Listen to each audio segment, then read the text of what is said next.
Welcome back. Today I want to start by asking a question. Are we raising fragile kids or just overloaded ones? First, let's talk about the phrase. Kids today are fragile. I've heard other Gen X people say it, and I've heard a lot of baby boomers say it. They seem to love that one. And while they're saying it, they're usually remembering things like going out and climbing trees or playing with bugs.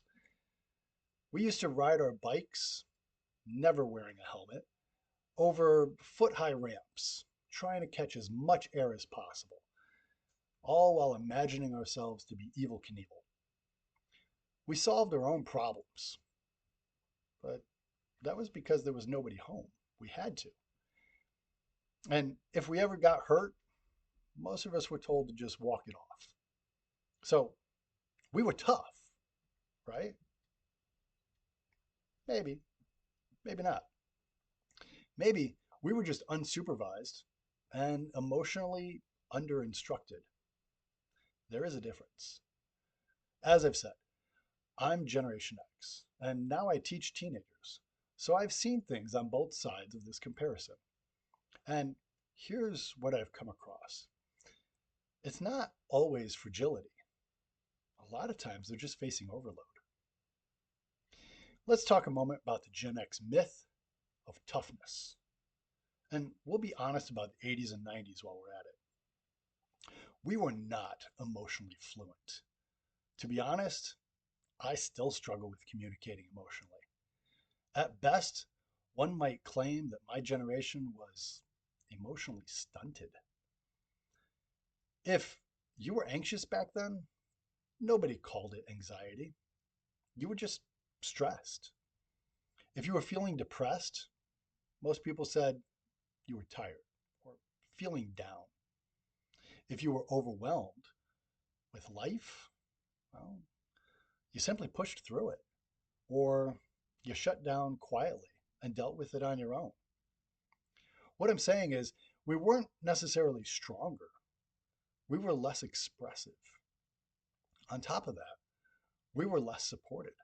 And while that might have created resilience, it also created a heaping pile of baggage that went unprocessed for most of us from those days. And still, a lot of us are unpacking it, even as we become grandparents ourselves.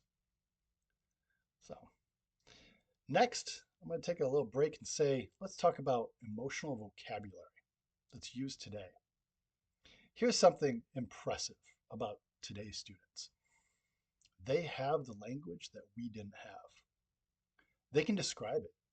They know words like anxiety and burnout, emotional dysregulation, and boundaries. Now, let me tell you, that vocabulary matters a great deal.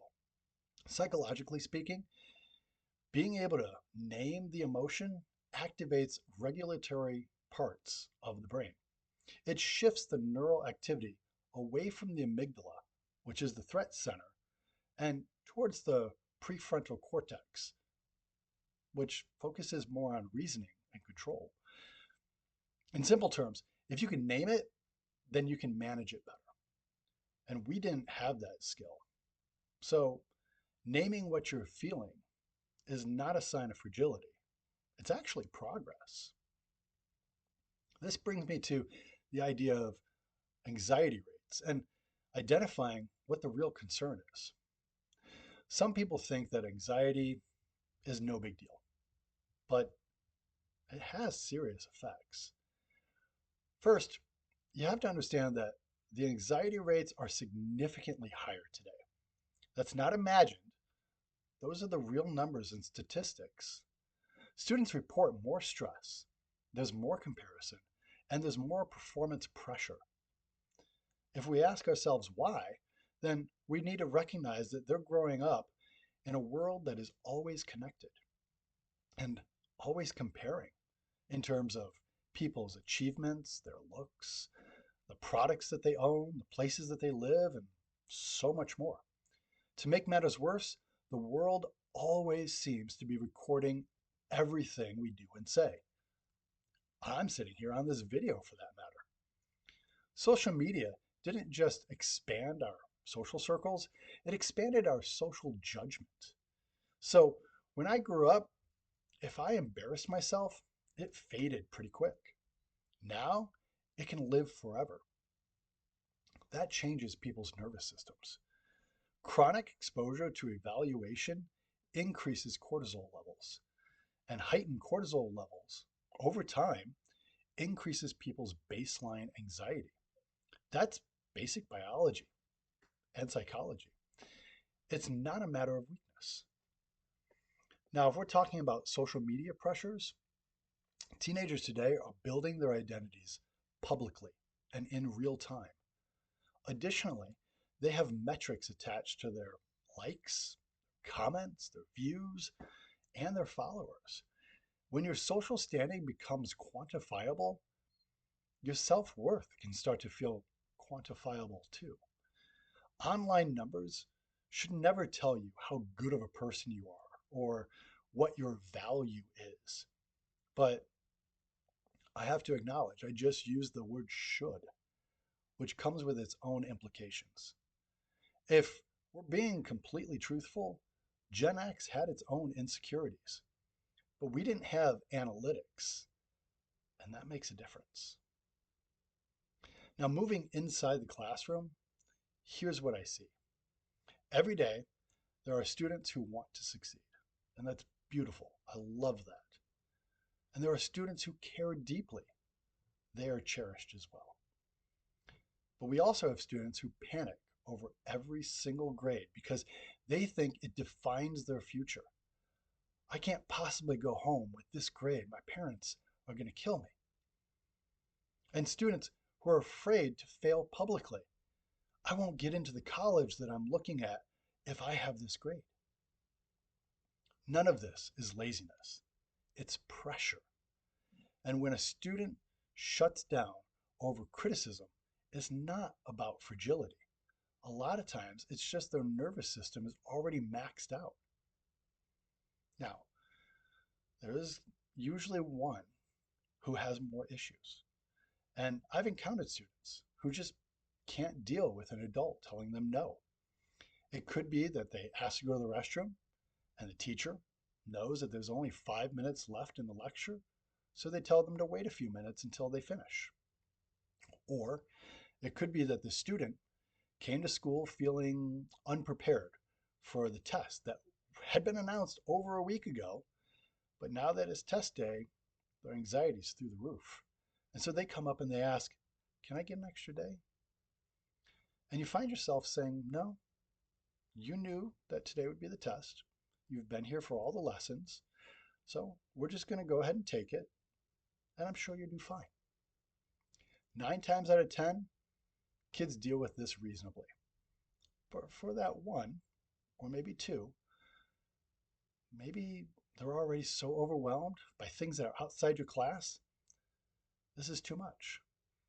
Or they have parents who never deny them anything. So they don't know how to deal with this. And they could even have a panic attack because of it. In those cases, their lack of resilience needs work. Facing the facts of life, this resilience I keep mentioning matters. Life will not soften itself for any of us. If we cross the street without looking, consequences could occur. Deadlines will always exist, be it at school or at work. And the results of our choices will catch up to all of us eventually.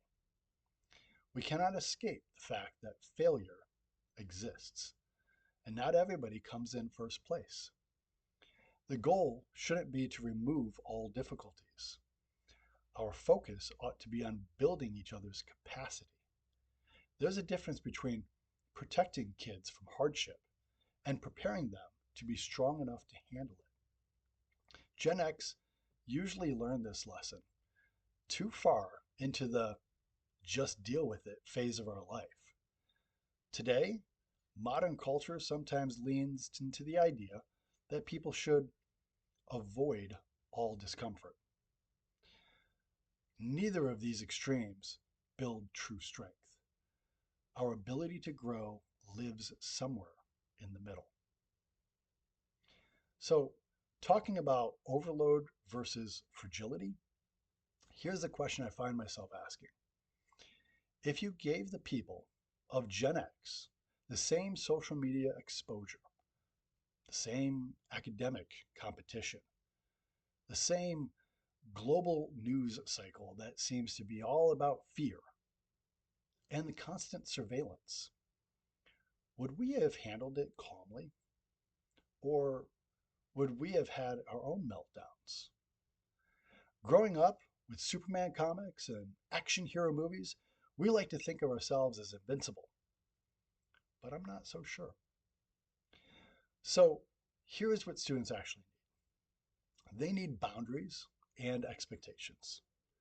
They need both honest feedback and the space to fail safely. And most of all, they need adults who don't mock their stress and don't inflate it either. They need steadiness, not sarcastic dismissal. Coming to a human-centered truth, today's students are not made of glass. They're navigating complexity at a scale we did not experience. There's more information and more exposure today than there was back then. They're scrutinized by more evaluations and more comparisons at even higher levels than we ever had. Developing resilience still matters, but so does developing compassion. If we could combine the Gen X grit with modern emotional literacy, we might actually be able to build something stronger than either generation alone. So maybe the better question I should be asking isn't, are kids today too fragile? Maybe it's, are we giving them the tools to carry what they're carrying? Because from where I stand at the board, they're not weak, they're overloaded. And overload requires support, not ridicule.